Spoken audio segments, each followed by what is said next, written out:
பிரைசலால் நாள் 2 தியான பகுதி ஆதியாகமம் 3ஆம் அதிகாரம் மற்றும் 4ஆம் அதிகாரம். 3ஆம் அதிகாரத்தை வாசிப்போமானால் அதில் மனிதர்கள் பாவத்தில் விழுந்ததை குறித்து எழுதப்பட்டிருக்கிறது. தேவனாகிய கர்த்தர் உண்டாக்கின எல்லா ஜீவன்களை பார்க்கிலும் சர்ப்பமானது தந்திரமுள்ளதா இருக்கிறது என்பதாக இதில் எழுதப்பட்டுள்ளது. இதில் சர்ப்பம் என்பது சாத்தானை குறிக்கிறது. யார் இந்த சாத்தான் என்றால், தேவனாகிய கர்த்தர் தம்மை ஆராதிக்கும்படிக்கு ஒரு கூட்ட தூதர்களை உண்டாக்குகிறார். அவர்களுக்கு தலைமையாக இருந்து அவர்கள் நடத்துகிறவனே லூசிபர். இவன் தேவனை ஆராதிக்கிற அந்த தூதர்களுக்கு மேல் அதிகாரியாக நியமிக்கப்பட்டான். எல்லா தூதர்களும் தேவாதி தேவனை புகழுகிறதையும் போற்றுகிறதையும் அவருக்கு கனத்தையும் மகிமையும் செலுத்துகிறதை பார்க்கும் பொழுது இவன் இந்த கனமும் மகிமையும் தனக்கு வேண்டும் என்று விரும்பினான். அது நிமித்தம் அவனும் அவனை சேர்ந்த தூதர்களும் கலகம் பண்ணினது நிமித்தமாகவே அவர்கள் பூமியில் தள்ளப்பட்டார்கள். அப்படி பிசாசானவன் பூமியில் தள்ளப்பட்டது நிமித்தமாகவே இந்த பூமியானது ஒழுங்கின்மையும் வெறுமையும் இருள் நிறைந்ததுமாய் மாறிற்று. எனவே தேவனாகிய கர்த்தர் தம்மை ஆராதிக்கும்படிக்காக அந்த இடத்தை நிரப்பும்படி மனிதர்களை உருவாக்க வேண்டும் என்று விரும்பினார். மீண்டும் அவர்களை ஆவியின் வடிவத்தில் உருவாக்குவோம் என்றால் மறுபடியும் அவர்கள் மேட்டி மேடந்து விழுவார்கள் என்று கர்த்தர் மண்ணினால் மனிதனை உண்டாக்கி அவனுக்குள் தம்முடைய சுவாசத்தை கொடுத்து அந்த மனிதனானவன் இந்த மாம்சத்தை மேற்கொண்டு வர வேண்டும் என்று அவனை பூமியில் வாழ வைத்தார். மனிதன் பூமியில் பிறந்து வளர்ந்து அவன் ரட்சிப்படையும் பொழுது ஒவ்வொரு நாளும் ஜெபத்தினாலும் வேத வசனத்தினாலும் தன் சொந்த மாம்சத்தை மேற்கொண்டு பெருமை மேட்டிமை எல்லாவற்றையும் மேற்கொண்டு வருகிறவனுக்கு பரலோகத்தில் இருக்கும் பாக்கியத்தை கொடுத்து அவனை தம்மை ஆராதிக்கிறவனாக மாற்ற வேண்டும் என்று அவர் விரும்பினார். எனவேதான் மனிதர்களாகிய நாம் பூமியில் உருவாக்கப்பட்டிருக்கிறோம். அந்த பிசாசானவன் ஏவாளிடத்தில் நீங்கள் தோட்டத்தில் உள்ள சகல விருட்சத்தின் கனியை புசிக்க வேண்டாம் என்று தேவன் சொன்னது உண்டோ என்பதாக ஒரு கேள்வி எழுப்புகிறான். நமக்கு உபதேசித்து சொல்லப்படும் பொழுது இவைகள் வேதாகமத்தில் எங்கு எழுதியிருக்கிறது என்ற ஒரு கேள்வி நமக்குள் எழும்புகிறது என்றால் நாம் மிகவும் எச்சரிக்கையா இருக்க வேண்டும். சினிமா பார்க்க கூடாது என்று உபதேசம் பண்ணும் பொழுது அப்படி வேதாகமத்தில் எங்கே வசனம் எழுதப்பட்டிருக்கிறது என்ற கேள்வி நமக்குள் வரும் என்றால்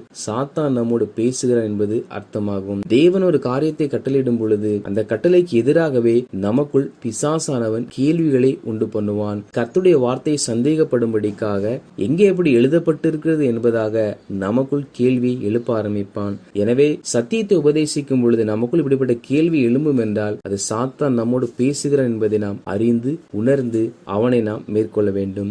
ஏவாளிடத்தில் கேட்கப்பட்ட கேள்விக்கு ஏவாள் பதில் உரைக்க ஆரம்பித்தாள். ஏவாள் தனக்கு பதில் கொடுத்தது நிமித்தமாக மறுபடியும் பேசி நீங்கள் அந்த கனியை புசிக்கும் நாளில் தேவர்களை போல மாறுவீர்கள் என்பதாக ஏவாளுக்குள் ஆசை தூண்ட ஆரம்பித்தான். ஏவாளோ அந்த கனியை பறித்து புசித்தால் ஆதாமுக்கும் அதை கொடுத்தாள். பிசாசு சொன்னதினால் மாத்திரம் ஏவாள் அந்த கனியை புசிக்கவில்லை. ஏவாள் அந்த கனி பார்வைக்கு இன்பமும் இச்சிக்கப்படத்தக்கதுமாய் இருந்தது என்பதாக சொல்லுகிறாள். அப்படி என்றால் ஏவாளுக்கு அந்த கனியின் மேல் ஒரு ஆசை ஒரு இச்சை இருந்திருக்கிறது. பிசாசான அதை தூண்டியே ஏவாளை அந்த கனியை பறித்து புசிக்க வைத்தான். நாம் பாவம் செய்வதில் இருந்தால் மாத்திரம் போதாது, அந்த பாவத்தை குறித்த ஆசை முதலாய் நம்மிடத்தில் காணப்படக்கூடாது. பிசாசானவன் அந்த ஆசையை தூண்டியே நம்மை பாவத்தில் விளைவிப்பான். எனவே பாவம் செய்யாமல் இருக்கிற நாம் அந்த பாவத்தின் மேல் இருக்கிற ஆசையில் இருந்தும் முற்றிலுமாய் விடுதலை பெற வேண்டும். இவர்கள் அந்த கனியை புசித்தது நிமித்தமாக நன்மை தீமை அறிந்து தங்கள் நிர்வாணியா இருப்பதை உணர்ந்தார்கள். எனவே இவர்கள் தீலையினால் தங்களுக்கு ஒரு ஆடைகளை உண்டு பண்ணினார்கள். தேவனாகிய கர்த்தர் வரும் பொழுது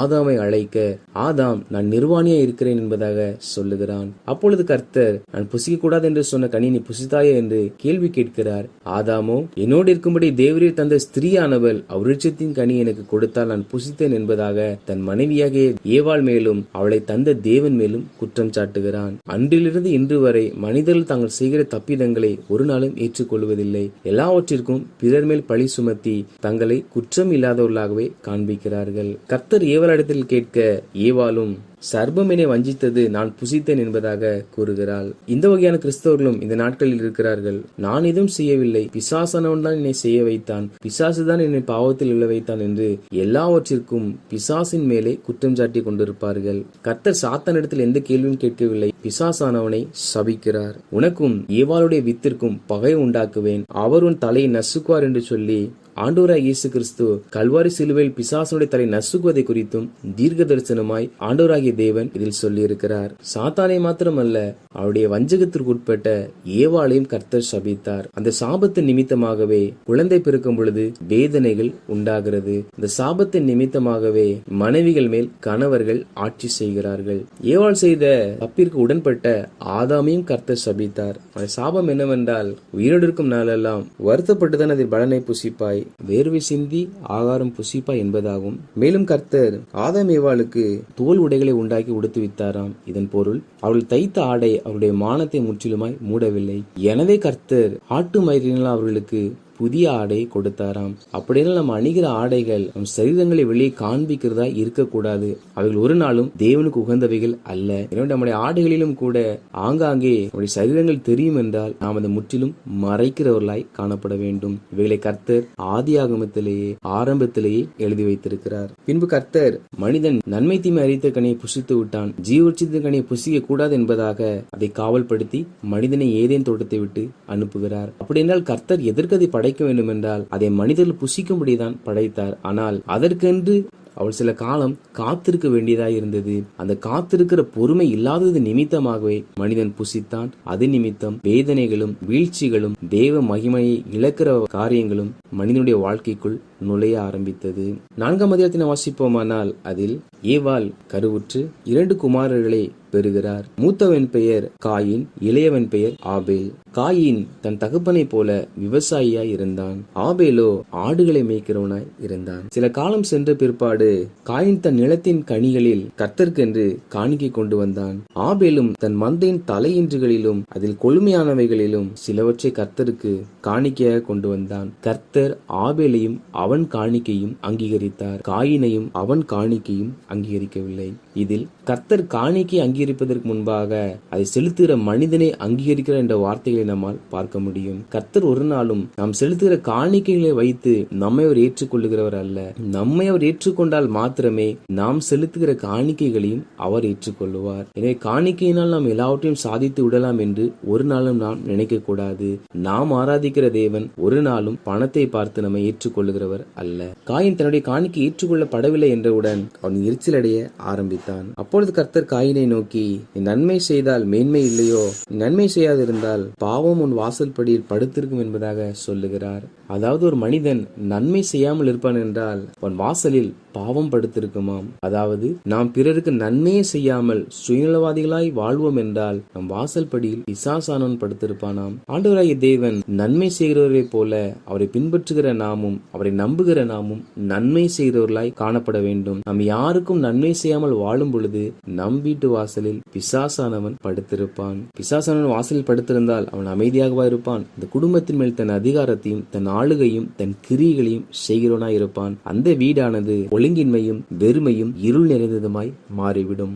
தன் காணிக்கை அங்கீகரிக்கப்படாத நிமித்தமாக காயின் தன் சகோதரனாகிய ஆபேலை பகைத்து அவனை தனியே அழைத்து அவனை கொலை செய்கிறான். கர்த்தரோ காயினை நோக்கி, உன் சகோதரனாகிய ஆபேல் எங்கே என்று கேட்க, நான் அவனுக்கு காவலியோ என்று காயின் பதிலளிக்கிறான். ஆனாலும் கர்த்தர், உன் சகோதரனுடைய இரத்தத்தின் சத்தம் பூமியிலிருந்து என்னை நோக்கி கூப்பிடுகிறது என்பதாக சொல்லி காயினை கர்த்தர் சபிக்கிறார். அதாவது ஒரு மனிதன் பூமியில் கொலை செய்யப்படுவான் என்றால் அவனுடைய இரத்தம் பூமியில் இருந்து அவனை உண்டாக்கின தேவனை நோக்கி முறையிடுமாம். அப்படி என்றால் எந்த ஒரு தவறும் செய்யாதவருடைய இரத்தம் எப்பொழுதெல்லாம் பூமியில் சிந்தப்படுகிறதோ அப்பொழுதெல்லாம் அவருடைய இரத்தம் தேவனை நோக்கி கூப்பிட்டு கொண்டே இருக்கும். இதன் விளைவு என்னவென்றால் கர்த்தர் வாதைகளையும் சாபங்களையும் அந்த இரத்தம் சிந்தப்படுதலுக்கு காரணமானவர்கள் மேல் சுமத்துகிறார். கர்த்தர் காயினை எப்படி சபித்தார் என்றால், அவன் நிலத்தை பயிரிட்டாலும் அது தன் பலனை கொடுக்காது, அவன் பூமியில் பரதீசியை போல இருப்பான் என்பதாக கட்டளையிட்டார். மேலும் காயின் தன் மனைவியை அறிந்து ஒரு குழந்தையை பெற்றான். அவனுக்கு பெயர் ஏனோக். பின்பு ஏனோக்கு ஈராத்தை பெற்றான். ஈராத் மெகுவேலை பெற்றான். மெகுவேல் மெத்துசவேலை பெற்றான். மெத்துசவேல் லாமேக்கை பெற்றான். லாமேக்கு ஆபாலையும் யூபாலையும் தூபால் காயினையும் நாமாலையும் பெற்றான். இவர்கள் காயினுடைய சந்ததியாகும். ஆதாம் ஏவாளோ பின்பும் ஒரு குமாரரை பெறுகிறார்கள். ஆபேலுக்கு பதிலாக தேவன் அவனை கொடுத்தார் என்று சொல்லி அவனுக்கு சேத் என்பதாக பெயரிடுகிறான். பின்பு சேத்துக்கு ஒரு குமாரன் பிறந்து அவனுக்கு ஏரோஸ் என்று பெயரிடுகிறார்கள். அப்படி ஏரோஸ் பிறக்கிற அந்த நாள் முதல் கொண்டே மனிதர்கள் கர்த்தருடைய நாமத்தை தொழுது கொள்ள ஆரம்பித்தார்கள். அப்படி என்றால் அதற்கு முன்பு வரை மனிதர்கள் தேவனை ஆராதிக்கவில்லை, தொழுது கொள்ளவில்லை. ஏரோஸ் என்பவன் பூமியில் பிறக்கிறான். அவைகளுக்கு பிற்பாடே தேவனை ஆராதிக்க வேண்டும் என்கிற உணர்வு மனு குலத்திற்கு உண்டாயிற்று. நாம் வாசித்த இந்த அதிகாரங்களின்படி கர்த்தருடைய ஜனங்களாகிய நாம் நம்மிடத்தில் பிசாசு கேட்கிற கேள்விகளுக்கு நாம் பதில் உரைக்காமல் பாவம் செய்யாமல் இருக்கிற நாம் பாவத்தின் மேல் இருக்கிற ஆசைகளையும் முற்றிலுமாய் ஒழித்து விட்டு ஒரு நாள் நாம் செய்கிற தவறுக்கு பிற மனிதர்களையோ சாத்தானையோ குற்றம் சாட்டி கொண்டிராமல் கர்த்தரை முற்றிலுமாய் அங்கீகரிக்கும்படிக்காக அவர் உகந்த வாழ்க்கை வாழ்ந்து இடைவிடாமல் ஜனங்கள் ஆராதித்து வருகின்ற தேவனை நாமும் இடைவிடாமல் ஆராதிப்போம். கர்த்தர் தாமே நம்மை அங்கீகரித்து நாம் செலுத்துகிற எல்லா ஆராதனைகளையும் சுகந்த வாசனையாக ஏற்றுக்கொள்வாராக. ஆமேன்.